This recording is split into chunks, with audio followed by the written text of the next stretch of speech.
Hey. Hey. How you doing?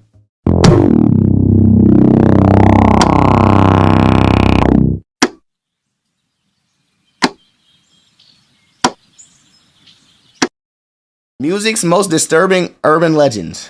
Involving Yo, Cam, appreciate the 9 months. Popular musicians, many of which can get really disturbing. Whether it be theories that Courtney Love killed Kurt Cobain, or that an artist literally sold his soul to the devil for success, they Playboy Cardi. can get pretty crazy. So today we're going to be looking into some of the most disturbing music myths, starting off with Robert Johnson selling his soul to the devil. Robert Johnson is a legendary musician that allegedly sold his soul to the devil in exchange for his musical talents. But while his influential career is remembered by many, his short, strange life is still shrouded in mystery. Robert was born in Mississippi back in 1911, so he's pretty old. Early on, he took an interest in music. Growing up, he Ain't this the story of Preacher Boy? learned to play multiple instruments, including the harmonica. However, while Rob wanted to continue learning to play, his stepfather insisted he work in the sharecropping plantation field instead, which led to some pretty heavy conflict between the two. In search of freedom, at 19, Robert went off and started his own life, marrying a girl and getting her pregnant. But tragedy struck when she and the baby TK hide the drugs? What?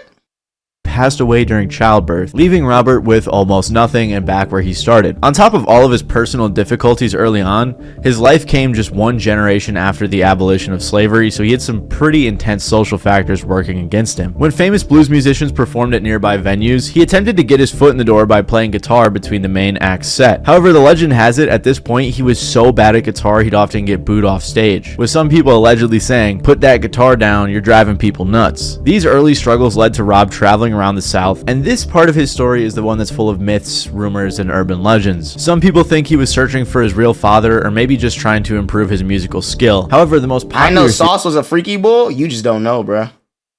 theory is that this is when he made his famous deal with the devil. Legend has it that late one day, Robert was walking a trail practicing his guitar when at midnight he approached a crossroads where the devil appeared. Here, the devil took his guitar, tuned it, played a song, and then gave it back to Rob. And as part of selling his soul in exchange for musical talent, Rob was also apparently doomed to an early death and eternal damnation in hell. This obviously sounds insane, but according to the rumors, he got crazy better at guitar after this happened. Just years after being booed off stage, he became one of the best guitarists of all time, so I guess you can get why some people believe this myth. When he returned home to some of the same venues he was previously booed and laughed out of, he was now instead begged to stay, with audience members in awe. Although while Rob clearly reached a new level, he didn't even start recording his music until 1936, when he finally got a record deal and recorded his first of nearly 30 total songs. Through this, he was able to get a solid amount of success and a following, but due to his music often containing themes associated with hell, the devil, and death, his dark image sort of hurt his progression. However, while his music was dark, lots of it came off as extremely relatable, especially to those struggling with similar problems that he went through. And in the genre of blues, this style flourished. For Robert though, his career was cut short as he died the next year at the age of 27. The details surrounding his death are about as mysterious as his life was, with the official date in 1938 not being discovered till around 3 decades later when Robert's death certificate was found. What makes things more confusing is that on the certificate, no cause of death was found aside from some writing located on the back. This, of course, prompted more urban legends. A simple explanation was that he died from untreated syphilis, which was common at the time. Another theory is that Robert was murdered. Apparently, he was flirting with a married woman at one of his shows when the woman's husband offered him a drink. Robert's buddy first knocked the drink out of his hand, warning him about the dangers of it, but he ignored it and consumed the second poison drink offered to him by the husband. And a blues researcher even claimed to have tracked down and got a confession from the murderer. But these claims were also very sketchy and never actually cited the name of the alleged murderer, so we don't know if this is actually true. Is that because they sold their souls? Does that mean I'm a good person?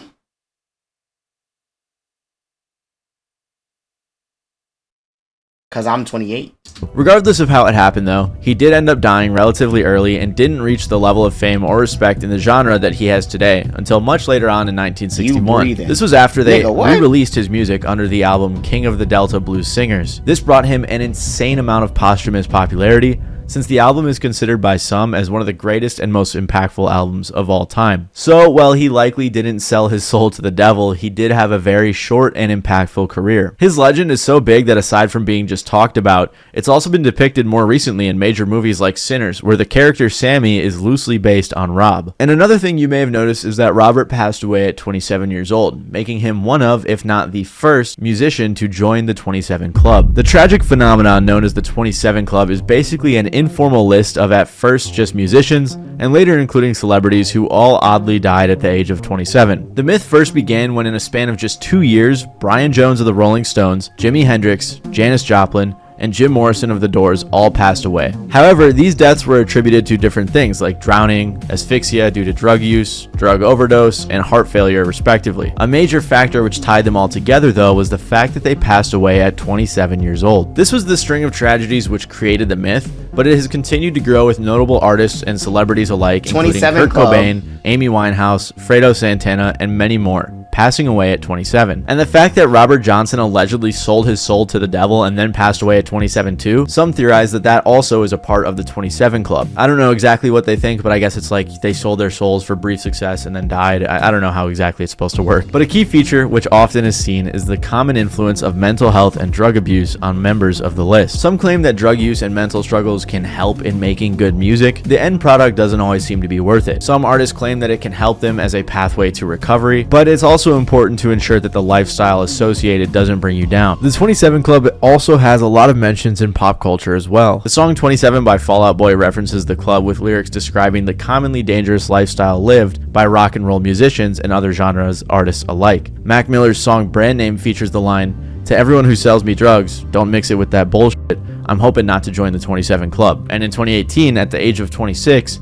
he tragically passed away from a drug overdose after taking fentanyl-laced pills. Countless other songs mention the 27 Club as well, like JPEG Mafia's song The 27 Club, or Juice WRLD's line on Legends where he says, "What's the 27 Club? We ain't making it past 21," who tragically died the next year of an overdose at 21. And Frank Ocean's Nights, which discuss, "Hey man, they say you speak your reality into existence," is the white lighter part of the myth when he says, "No white lighters till I f my 28th up." The white lighter myth or curse is an urban legend often associated with the 27 Club. This is because it's claimed that several members of the club's list died in possession of a white lighter. This part of the myth is mainly based on the deaths of Jimi Hendrix, Janis Joplin, Jim Morrison, and Kurt Cobain. Died at 27? However, these are mostly internet rumors since some of the artists definitely didn't have white lighters on them, and Bic didn't even produce a white disposable lighter until after 1973, which was after the deaths of some of those claimed to have had white lighters like Morrison, Hendrix, and Joplin. Anyways, back to the 27 Club. While it is odd that this many big names died at the same age, the much more overwhelming similarities come from the drug use, the mental health problems, and the overall dangerous lifestyle choices lived by young famous musicians. Pressures, expectations, and the stress that comes with being super famous at a young age, for many who already had prior issues, in combination can lead to a tragic end. Of course, touring all the time and partying and traveling just can't be good for your health. So it's more likely that this is why the 27 Club exists rather than some weird satanic selling your soul to the devil just to die at 27 type of deal. Even statistically, you are not more likely to die at 27 than any other age. Instead, it seems that deaths at this age are overreported, further perpetuating the myth. So while the list does hold a mysterious aura around it, more realistically, the myth can be attributed to the many negatives that can come with fame. And speaking of Kurt Cobain, one of the biggest music-related urban legends ever is that he didn't actually take his own life, but was killed by his wife. In the early 90s, Nirvana grew in so much popularity that they were arguably one of the biggest groups in the world. Ironically, as an alt-rock band, they didn't really love this attention, especially since being a mainstream artist was a little against the whole counterculture thing. However, all of this... Gizzo! Appreciate the raise, my boy! Thank you!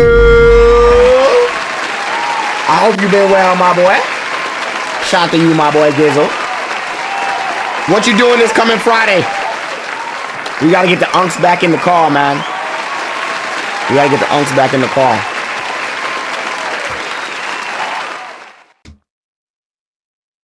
Somewhat unwanted pressure inevitably took its toll, I need to worsening my the shit. already poor physical and mental health of Nirvana's lead singer, Kurt Cobain. which some believe do it, man. eventually We're back aided in the in his death. unction. Official police reports have ruled that the young star took his own life, although to some fans something felt off, and as a result many decided to look deeper into the circumstances surrounding Kurt's death, creating theories of what they believe might have actually happened. Kurt had a lot of struggles as a kid, with a messy divorce from his parents, drug use early on, family members taking their own lives, and much more. He started his grunge band Nirvana in 1987 at just 20 years old. Making music began as a healthy pressure release for the stress Kurt felt throughout his young life. Eventually though, it ended up adding more as the band's popularity skyrocketed. Even with all this success, Kurt's problems remained and even worsened as he eventually started using heroin to cope with the new level of noise. At this point, Kurt's addiction felt almost irreversible. That was until he married Courtney Love back in 1992. But instead of a change for the better, things ended up only getting worse. Courtney allegedly began doing heroin with Kurt, and even despite having a child together, their destructive habits continued. And to make things worse, due to Kurt's drug use, Nirvana began to struggle as well. And in combination with his career struggles, Kurt's marriage with Courtney also started experiencing a rift, partly due to his growing out of control drug use. At one point, she was able to convince him to go to rehab. However, this sadly didn't work, with Kurt instead choosing to escape mid-program by climbing over the fence at LA's Exodus Rehab Center. Following this, he decided to go back to Seattle, which would tragically be his last flight. After arriving home, Kurt purchased a large amount of heroin along with shells for a Remington Model 11 shotgun, a weapon which was purchased earlier for Kurt by his friend, Dylan Carlson. Throughout these couple of days, some accounts spotted him throughout the city, once at a park and another time at a gun store. During this time, Courtney was desperately searching for her husband. She even hired a private detective in hopes of locating him. However, with all of these efforts searching for him, he still managed to evade being found. Then on April 5th of 1994, he finally returned home early in the morning. Kurt went to the greenhouse located above his garage. Here he drank a beer, injected a large amount of heroin, and tragically shot himself in the head with his shotgun. His body was found 3 days later on April 8th by an electrician who was there to install security lighting. Following Kurt Cobain's death, a plethora of conspiracy theories began to form. One of the main ones pushed by Nirvana fans is that Courtney Love was actually responsible for Kurt Cobain's death. Allegedly, her motive was to secure the inheritance that he left behind. So here are the facts. Kurt was found with a 20-gauge shotgun that he had bought lying across his chest. A bunch of heroin was found in his blood.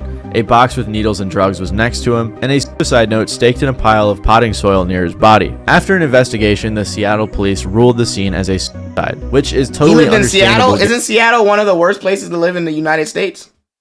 Because it's so depressing?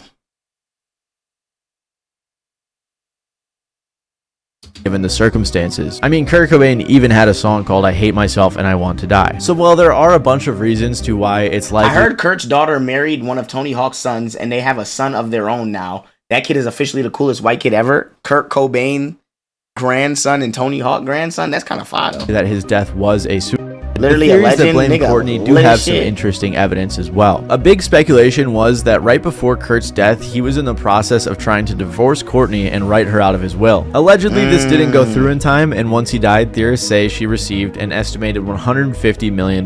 Again, this is alleged, but this is what some people say. Another point of contention revolves around the suicide note. Handwriting specialists analyzed the note and believe that the last part may not have been written by Kurt. However, allegedly, since the note was faxed and didn't have the same color, it was hard to be sure. But what makes things even weirder is in transcriptions of the note, many theorists claim everything before the last portion could be taken simply as career retirement. Of course, though, this is very subjective. To add on, the wording in the final section came below Kurt's signature, which is pretty weird considering it was the only part that mentioned his family. So of course, the reason theorists point all this out is to say that Courtney actually wrote this note or added on to it. Multiple other people who analyzed the note came to the conclusion that aside from the handwriting itself, a different linguistic style appeared to be used as well. However, many other experts dispute these theories, claiming that the differences are not compelling enough to make a definitive decision. However, things get even weirder, because after his death, Tom Grant, the investigator hired by Courtney, began to suspect her in the mysterious death. Tom even eventually released a documentary titled Soaked in Bleach, where he dove deeper into the case. During this film, he uses real audio recordings of him and Courtney talking, some of which she didn't even know were being taped. In these recordings, she says a few odd things, including filing Kurt's missing persons report under his mother's name and not her own, burning notes from Kurt that talked about divorce, changing her story, and several other things. She also talks about being angry with Kurt since he turned down a $9 million contract to headline Lollapalooza. Many of these recorded conversations, specifically the ones where she's lying, are used heavily in the theories claiming Courtney had a part in his death. However, while pushed by a lot of theorists, many of Grant's claims in the documentary have been shot down and refuted, even by the police. Another thing that theorists point to is Kurt's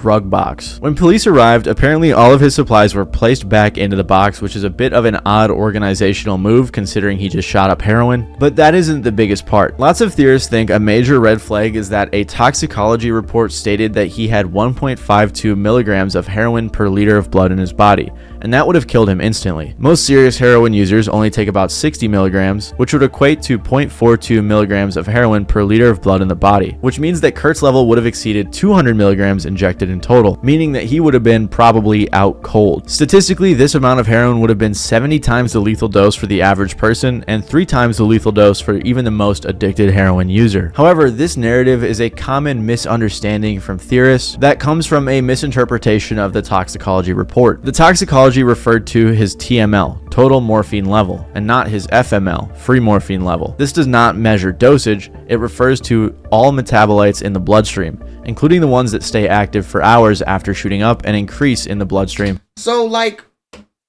yo, with multiple injections over time. People have been pulled walking, talking, and even driving. Any of y'all ever do heroin? Driving on higher total levels than Kurt had. This is also meaningless in attributing a... Nigga Chris said yeah. I will never do heroin, but like, what is it to niggas? Cause of death, and is just an indication of what he'd been doing in the build-up to it. In the end, Courtney was never put on trial, and the case was only ever reopened in 2014, but nothing came of it. And honestly, the facts are debated with a ton of other details I could have included to make a whole dedicated video. So if you're interested in the whole deeper story, let me know in the comments below. But it's Probably likely that Courtney was not actually responsible. It can't feel that bad if niggas doing it like this, nigga. This shit is not fun. Lean is technically liquid heroin. Chris, you did heroin?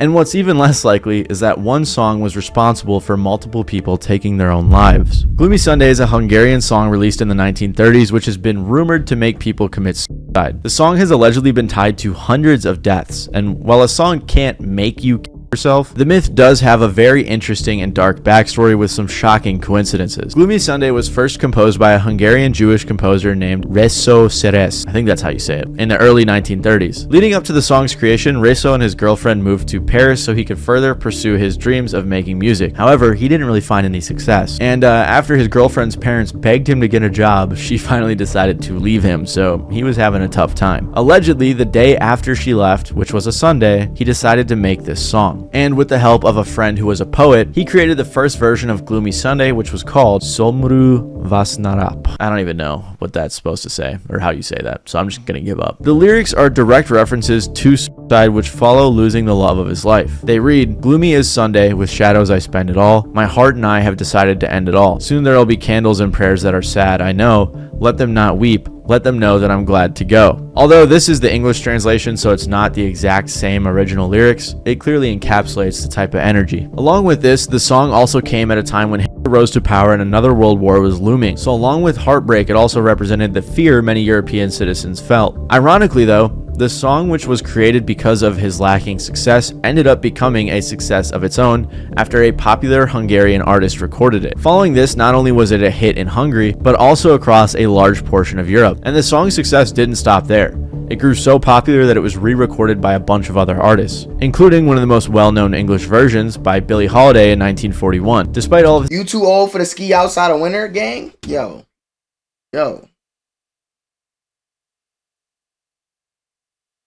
Don't make me get on that timing with you, nigga.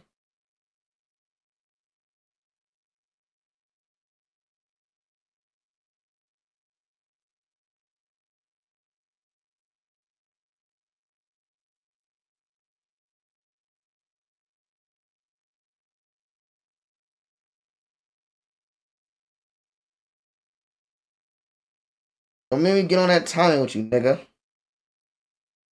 Don't make me get on that timing with you, nigga. Word, nigga. Word, nigga. Don't make me...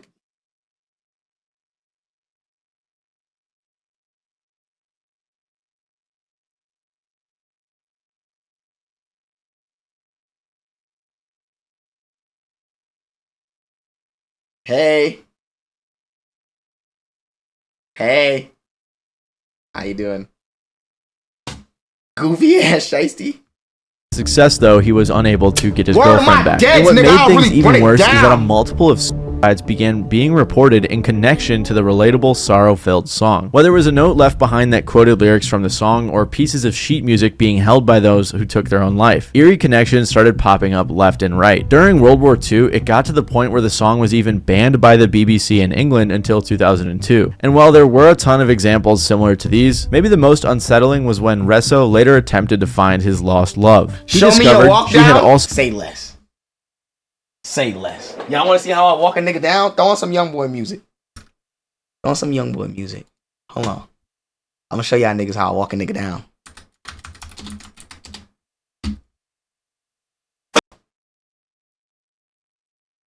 committed suicide herself, allegedly only leaving 2 words in her note, Gloomy Sunday, which is actually a crazy turn of events. Resso is quoted saying, "I've become the suicide singer. I'm devastated that this has become the song's fate. At this price, I don't need success." But the tragic story doesn't even stop there. During World War II, Resso endured 4 years in a forced labor camp and an 8-year ban on his music by the communists. And years after the end of World War II and Resso's music career, he also fell to the same fate as others connected to the song, and he passed away at the age of 68. And because of all these tragic connections and factors in the story, Gloomy Sunday has been labeled the Hungarian suicide song. However, like I mentioned earlier, it's pretty much impossible to blame a song for making people take their own lives, as most people were almost definitely struggling with severe mental health problems already. So it's more likely Gloomy Sunday may have embodied the sorrow that people felt and even triggered overwhelming emotions, which is why its presence was found on so many scenes. It's unlikely that Gloomy Sunday is actually responsible for the deaths of multiple people. However, it's tragic. This TK with a ski mask on.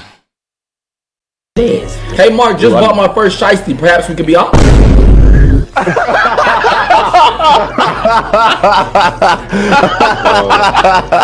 Bro, y'all niggas is funny. Yo, hey, that's a good one. Funny, bro.